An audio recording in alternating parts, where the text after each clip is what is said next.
Okay, so it's been about 2 weeks. This video is slightly later than I thought it would be, but I did my Everesting on the 31st of May, and this is going to be a video about how to prepare for it, what I did in terms of food, the setup on Zwift, and how I felt afterwards, and give you any tips that I can.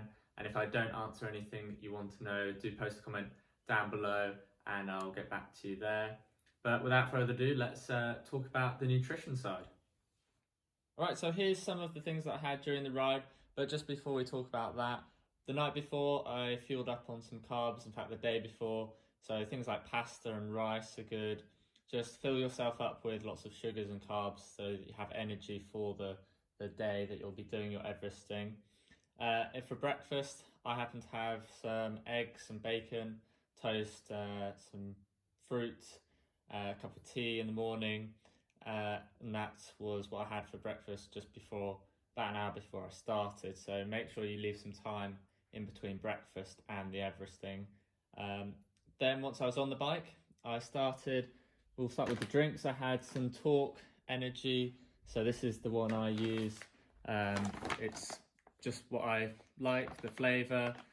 Important thing with all the energies and products here is to make sure that you try it beforehand. You don't want to find that you get on the bike and that halfway through your ride you find that actually it doesn't work for you, it makes you feel sick or just an upset stomach. So make sure you try it on rides beforehand.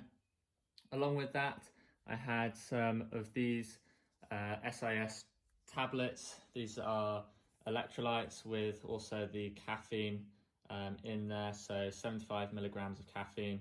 I don't drink coffee or anything like that, but caffeine's obviously meant to help with cycling, so I had some of those in a bottle, and then I also had just a plain bottle of water as well, just to wash out the sugary taste. Sometimes it's nice to have a fresh bottle of water.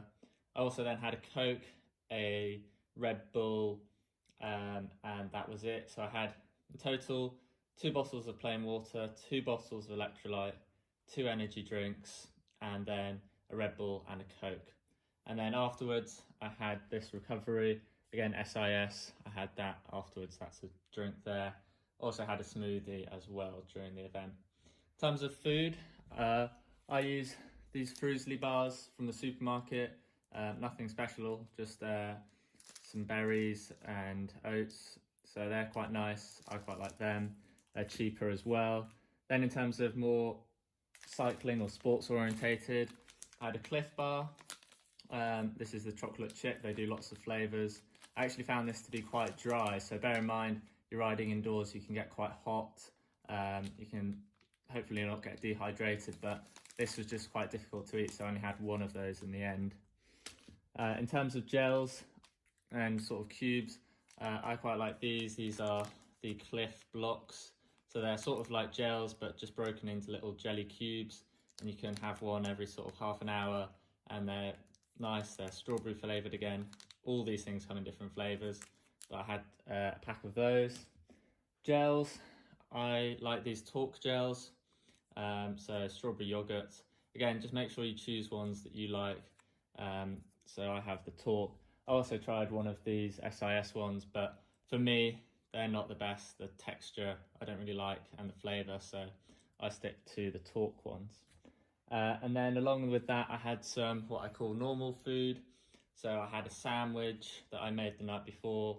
Again, you can have anything though that's easy to eat, maybe some pasta or rice, something that gives you some sustenance, really fill up your stomach, because all these products, whilst they have nutrition in them and fuel, they don't fill you up. And so if you don't eat anything substantial, you will start to feel sick. Along with that, I had things like biscuits, just to nibble on, give myself a treat. You could also get things, just a packet of sweets that you like, just to give you some motivation, some sort of foods that you'd eat whilst you're just sat on the sofa, I find. But that's sort of the nutrition side. Afterwards, I was planning to have a steak and chips, but I just really wanted pizza, so that's what I went for instead. A pizza, the recovery drink, and a packet of sweets. But that's the nutrition side, and we'll take a look now at the setup that I used for the Zwifting.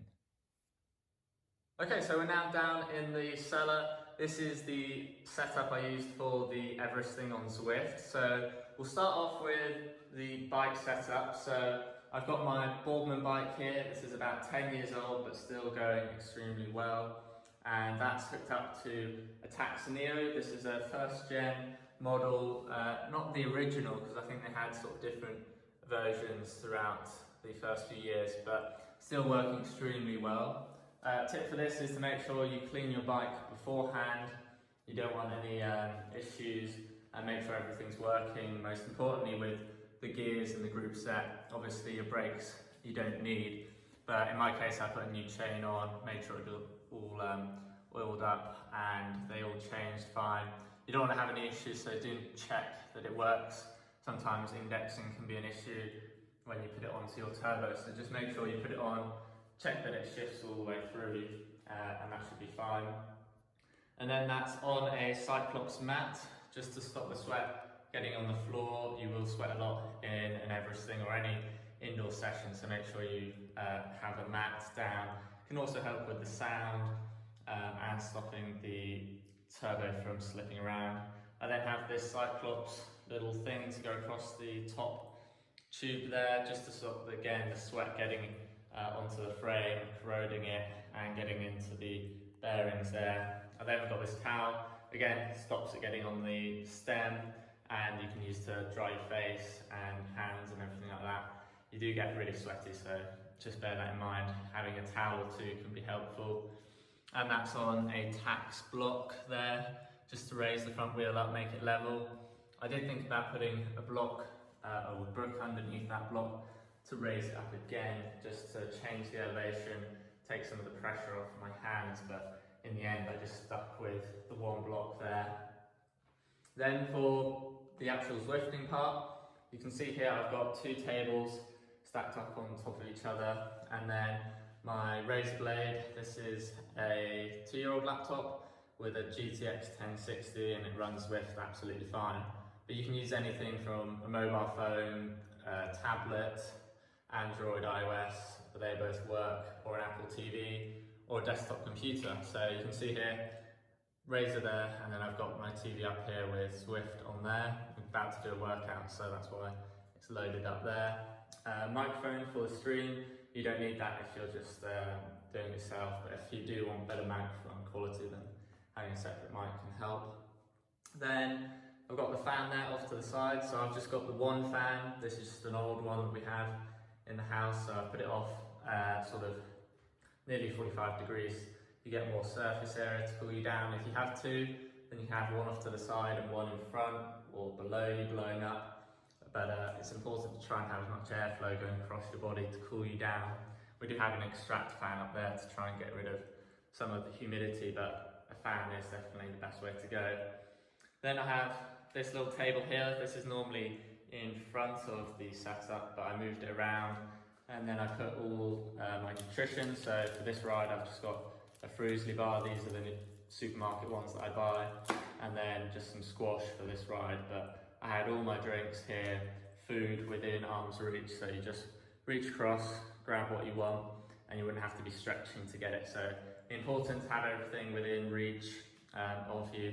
But that was the setup for the Everesting.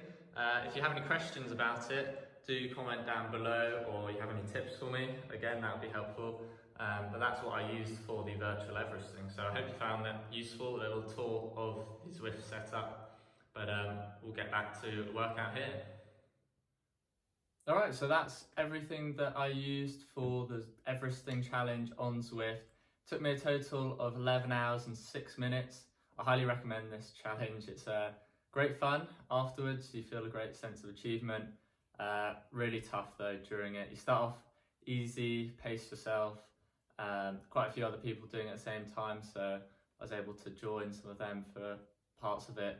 But you just need to ride your own pace, especially in the middle. You don't want to set off too fast.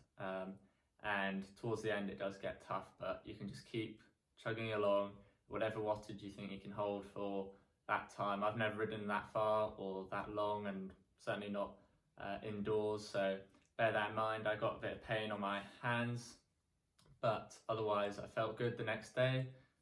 Could have gone for a ride, but I didn't. I waited a day, and headed out on a nice bike ride. So again, if you have any questions, post comments down below and I'll get back to you with answers. If you found this video enjoyable or you want to support the channel, please hit the like button down below and think of subscribing for future cycling videos. And I'll see you guys in the next one.